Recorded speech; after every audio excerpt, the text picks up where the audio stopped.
Apakah hukum imam yang gagap? Hukumnya sah. Bila? Sedikit gagap. Banyak gagap, tidak sah. Bila? Kalau orang yang mengikutnya itu qari. Ingat dalam bab solat, imam dan makmum, dia ada perkataan ummi dan qari. Qari makna orang yang betul baca dalam sembahyang. Ummi, orang yang baca tak betul. Antaranya masuk ummi, gagap. Gagap mana? Gagap yang syadid, yang melampau.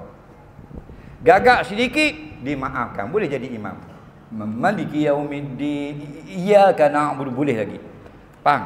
Gagap banyak sangat, tak boleh lah. Faham? Mari makmum belakang, bau, terajar tak tekok. Beripak tu, imam ke bawah depan. Faham?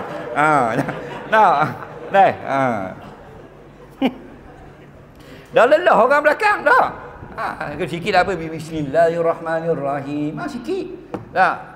Iyyaka na'budu wa iyyaka nasta'in. Ihdinas siratal mustaqim. Sedikit tak apa, maaf. Kenapa? Al-qalilu kal adami. Kita ada satu kaedah pula. Kalau sikit sangat seperti tidak ada. Okey?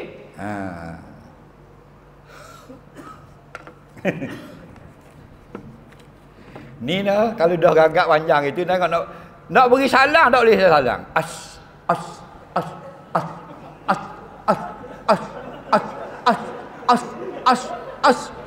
Dah nyanyi orang belakang. Tahu tak? Lalah budak kita as ka bunayya. Soalan seterusnya.